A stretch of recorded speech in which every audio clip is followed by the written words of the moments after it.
कृष्ण कन्हैया की अद्भुत लीला। एक बार की बात है, किसी नगर में एक राजा ने एक मंदिर बनवाया जिसमें श्री कृष्ण की एक मूर्ति भी रखवाई, लेकिन उसकी कभी पूजा नहीं की।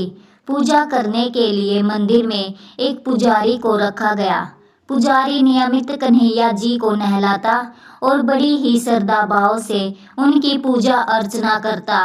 राजा भी रोज कान्हा जी के लिए एक फूलों की माला भेज देता था, और जब वह दर्शन करने आता तो पुजारी उस माला को उतार कर राजा को पहना देता। ऐसा करते करते पुजारी की भी उम्र बीत चुकी थी।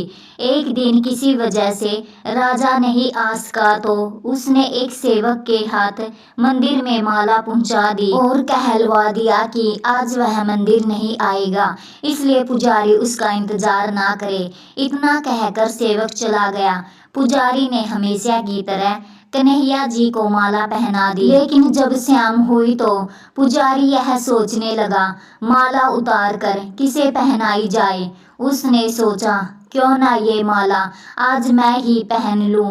वैसे भी मेरी उम्र हो चली है, जीवन का क्या पता कब खत्म हो जाए। इतना सोचकर पुजारी ने माला उतार कर अपने गले में डाल ली, लेकिन इतने में ही सेवक आ गया और उसने बताया कि राजा की सवारी मंदिर में पहुंचने वाली है। राजा की सवारी आने की बात जब पुजारी ने सुनी तो वह डर गया। उसने सोचा कि अगर राजा ने उसे देख लिया तो वह तो मरवा ही डालेंगे।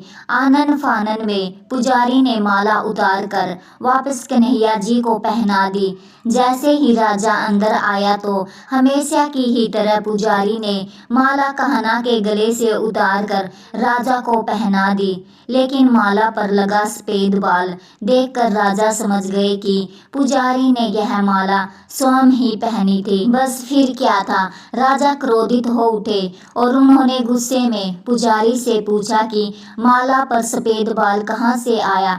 तब राजा की बात सुनकर पुजारी डर गया और बोल पड़ा, ये तो कन्हैया जी का है। अब तो राजा और भी क्रोधित हो गए, क्योंकि कान्हा तो भगवान है और उनके बाल सफेद कैसे हो सकते हैं। इसलिए राजा ने फरमान सुना डाला कि कल श्रृंगार के समय राजा खुद आएंगे और देखेंगे सच में ही कान्हा जी का सफेद बाल है या नहीं।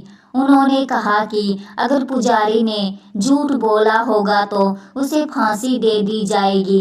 राजा का फरमान सुनकर पुजारी का बुरा हाल हो गया। उसने सोचा, अब क्या करे, कहाँ जाए, अब तो उसका मरना तय ही है। तब रोते रोते वह भगवान की शरण में पहुंचा और उनसे कहा कि हे केशव, मुझसे झूठ बोलने का अपराध तो हुआ है, लेकिन हो सके तो मुझे क्षमा कर दे और राजा से रक्षा करे। पुजारी ने कहा कि हे माधव, आपकी सेवा करते करते मैं वृद्ध हो चुका हूँ, अब आप मुझे माफ कर दीजिए, ऐसी गलती दोबारा नहीं होगी। यही कहते कहते पुजारी की ना जाने कब आंख लग गई और उसकी आंख तब खुली जब सुबह हो चुकी थी। उधर सुबह होते ही राजा भी आ गया और कहने लगा, आज कान्हा जी का श्रृंगार वह खुद करेगा। ऐसा कहकर जब राजा ने कान्हा का मुकुट उतारा तो देखा कि श्री कृष्ण के तो सारे बाल ही सफेद है, लेकिन राजा को फिर भी यकीन नहीं हुआ। उसे लगा कि फांसी के डर से पुजारी ने ही बालों को रंग दिया होगा। राजा ने सोचा कि क्यों ना कन्हैया जी का एक बाल तोड़ कर देखा जाए। इसके बाद लेकिन जैसे ही बाल टूटा, कन्हैया के सिर से खून की धारा बहने लगी। यह देखकर राजा भगवान के चरणों में गिरकर माफी मांगने लगा। तभी श्री कृष्ण की मूर्ति से आवाज आई, हे राजन, तुमने मुझे केवल मूर्ति मात्र ही समझा, इसलिए आज से मैं तुम्हारे लिए केवल मूर्ति मात्र ही रहूंगा। लेकिन पुजारी ने सच्चे मन और पूरी श्रद्धा से मेरी भक्ति की है, इसलिए उसकी अनन्य भक्ति को देखकर मुझे अपने बाल सफेद करने पड़े। कन्हैया जी ने कहा कि भक्ति में कभी भी संशय नहीं होना चाहिए और सच्चे भगत की लाज तो मैं कभी जाने ही नहीं देता। आशा करती हूँ कि आपको यह छोटी सी कहानी पसंद आई होगी। अगर कहानी पसंद आई है तो चैनल को लाइक और सब्सक्राइब करें।